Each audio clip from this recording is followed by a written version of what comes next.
민수기 27장을 보면 므낫세 지파 슬로바스의 딸들이 모세를 찾아온 그 장면을 볼 수가 있습니다.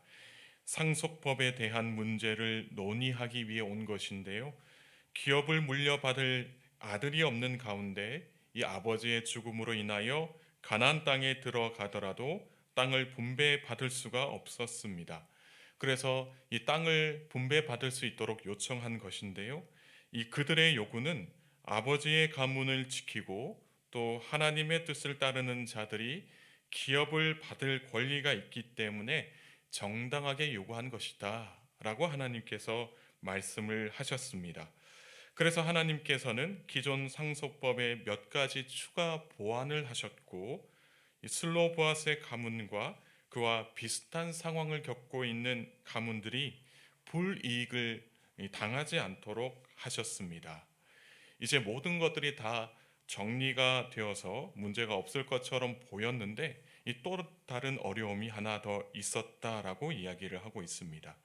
그래서 오늘 이 본문에는 므낫세 지파를 대표해서 길앗 자손 종족들의 수령들이 모세를 찾아온 장면을 볼 수가 있습니다.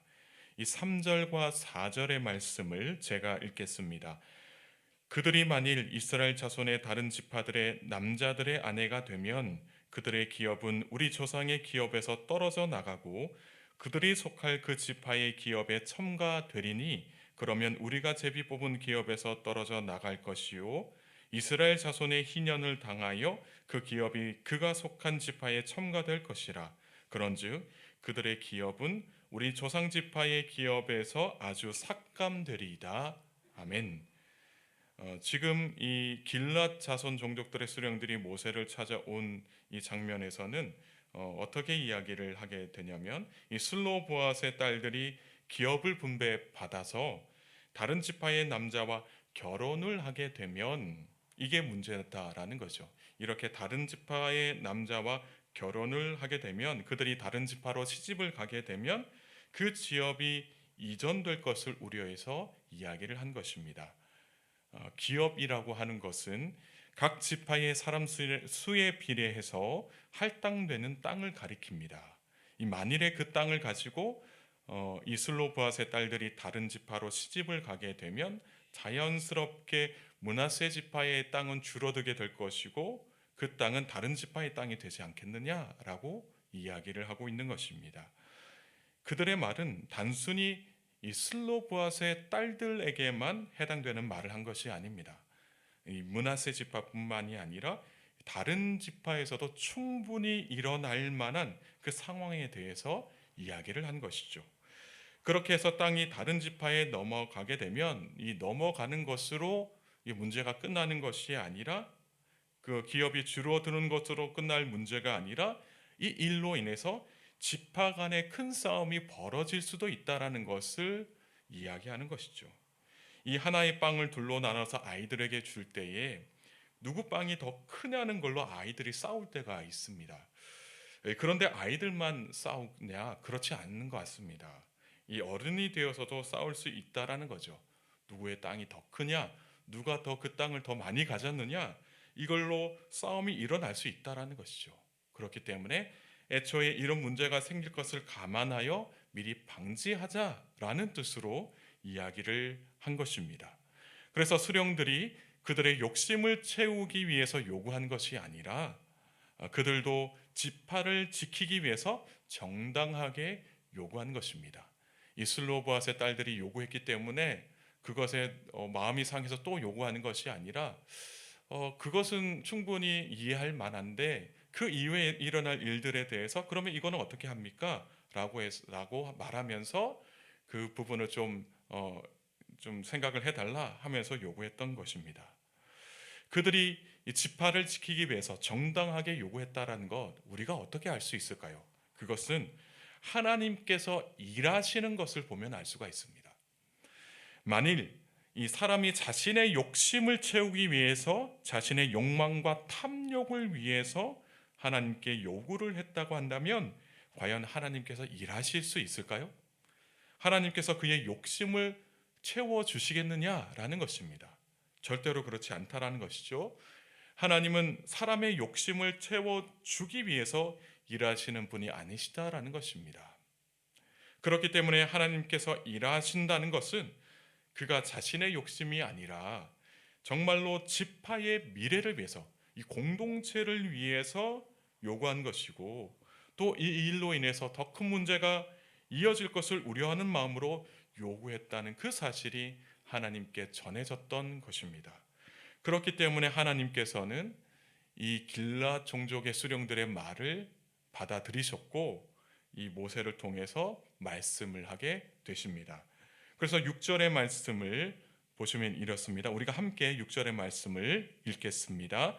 슬로보앗의 딸들에 대한 여호와의 명령이 이러하니라. 이르시되 슬로보앗의 딸들은 마음대로 시집 가려니와 오직 그 조상 지파의 종족에게로만 시집 갈지니. 아멘. 이 하나님께서는 우선 먼저 이 문제를 가지고 나왔던 이 슬로보앗의 딸들에게 명령을 하십니다. 어떤 명령을 내리게 되시냐면, 마음대로 너희가 시집 가라. 마음대로 너희가 마음이 가는 대로 남자에게 가서 결혼을 해라 라고 이야기를 하시면서, 다만 조상 지파의 종족에게만 시집 가야 할 것이다 라고 말씀을, 모든 지파들에게도 하나님께서 모든 지파에서도 일어날 수 있기 때문에 이스라엘 모든 지파들에게도 하나님께서 말씀을 하십니다. 그래서 8절과 9절의 말씀에 이렇게 기록이 되어 있는데 우리가 함께 읽겠습니다. 이스라엘 자손의 지파 중 그 기업을 이은 딸들은 모두 자기 조상 지파에 종족되는 사람의 아내가 될 것이라. 그리하면 이스라엘 자손이 각기 조상의 기업을 보존하게 되어 그 기업이 이 지파에서 저 지파로 옮기게 하지 아니하고 이스라엘 자손 지파가 각각 자기 기업을 지키리라. 아멘. 각각 자기 기업을 지키리라. 각각 지파들이 자기 기업을 지키기 위해서 이스라엘 모든 지파들의 딸들에게 하나님께서 명령을 하신 내용입니다. 그래서 이 슬로보앗의 딸들처럼 이스라엘 자손의 지파 중 그 기업을 이은 딸들은, 모든 딸들은 조상 지파에 종족되는 남자들과 결혼을 하라라고 하나님께서 말씀을 하십니다. 이들도 다른 지파 남자들보다 같은 지파 남자들과 결혼하라는 하나님의 명령이신 것이죠. 그 이유에 대해서 하나님께서 말씀하십니다. 조상의 기업을 보존해야 하기 때문입니다. 다른 지파 남자들과 결혼을 하게 되면 이 기업이 다른 지파로 넘어가기 때문에 이를 방지하기 위해서 명령하신 하나님의 뜻입니다. 우리는 하나님께서 은혜로 주신 것에 대해서 소중하게 생각해야 합니다. 그리고 하나님께서 주신 기업을 지킬 줄 아는 사람들이 되어야 한다는 것이죠. 만일에 하나님께서 은혜로 주신 이 기업을 스스로의 욕심을 채우기 위해서 다 써버리거나 또 빼앗기게 된다면 하나님께서는 그가 행한 일에 대해서 기뻐하지 아니하십니다. 내 자신을 위한 이기심과 욕심과 교만을 다 버리고 정말 내가 속한 공동체, 사랑하는 가족들, 교회, 나라를 생각한다면 하나님은 우리를 그 기업 안에서 복을 누리며 살게 해 주실 줄 믿습니다. 그렇기 때문에 우리가 늘 무엇을 해야 하냐면 하나님의 말씀을 가까이 해야 할 줄 믿습니다. 10절의 말씀에 이렇게 기록되어 있습니다. 우리가 10절의 말씀을 함께 읽겠습니다. 슬로보앗의 딸들이 여호와께서 모세에게 명령하신 대로 행하니라. 아멘. 이 슬로보앗의 딸들이 하나님의 명령을 받고 나서 그 명령을 거부한 것이 아니라 여호와의 그 명령대로 행했다라고 이야기를 하고 있습니다. 만일에 처음부터 그들이 자신들의 욕심을 위해 기업을 요구한 것이라고 한다면 그들은 절대로 하나님의 명령을 따르지 않았을 것입니다. 그러나 정말 욕심이 아니라, 내 자신을 아니라 내 가문을 생각하고 내 공동체를 생각하고 내 지파를 생각했기 때문에 그들이 하나님의 말씀을 따를 수가 있었던 것입니다. 그래서 슬로보앗의 딸들은 하나님의 명령을 그대로 따랐다라는 것이죠. 그래서 그들 숙부의 아들들과 결혼했다라고 성경에 기록되어 있습니다. 므낫세 자손의 남자들에게 시집을 갔기 때문에 그들이 받았던 기업이 그대로 므낫세 지파에 남게 되었다라고 말씀을 하고 있습니다. 성도 여러분, 우리가 하나님의 은혜를 더 풍성하게 누리려면 어떻게 살아야 한다라고 오늘 성경에서 이야기하고 있나요?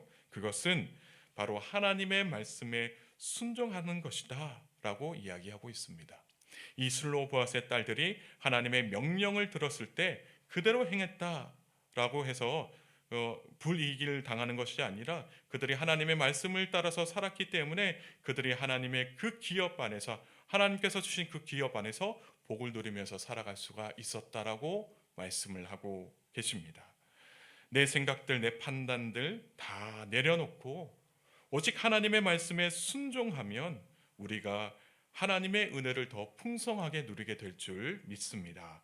그래서 오늘 하루 하나님이 주신 기업 안에서, 하나님이 주신 그 삶의 자리에서 기쁨과 평안을 누리시기 바랍니다. 그리고 지혜롭게 하나님의 명령에 순종했던 슬로보아스의 딸들처럼 말씀에 순종함으로 하나님의 은혜를 더욱더 풍성하게 누리는 저와 여러분 모두가 되기를 주님의 이름으로 축복합니다. 함께 기도하시겠습니다. 은혜의 하나님, 이 새벽에도 예배의 자리로 불러주신 하나님께 감사를 드립니다. 오늘 하루를 하나님의 뜻대로 살기 위해서 우리에게 영적 양식이 되는 말씀을 허락하여 주시고 또 말씀을 따라 살게 하신도 감사를 드립니다. 오늘 우리의 삶의 자리 가운데 하나님의 풍성한 은혜를 차고 넘치게 부어주시고 특별히 세상에 줄 수 없는 기쁨을 얻게 하시며 마음에 어느덧 찾아온 불안과 염려를 물리쳐 주시고 주께서 허락하시는 참된 평안만이 우리의 마음에 차고 넘치게 하옵소서. 주님, 우리의 삶의 자리가 하나님께서 은혜로 주신 기업인 것을 기억하게 하셔서 오늘 하루도 그곳을 나의 욕심과 안위를 위하여 사용하는 것이 아니라 오직 하나님의 뜻대로 잘 사용하여서 은혜가 풍성하고 거룩한 자리가 잘 보존되게 하옵소서. 주님, 정말 하나님의 말씀에 순종하며 살기를 원합니다. 내 안에 있던 이 모든 죄악을 물리쳐 주시고 오직 말씀만이 가득 차게 하옵소서. 그래서 이 세상을 말씀으로 이기며 살아가는 복된 그리스도인들 다 되게 하여 주옵소서.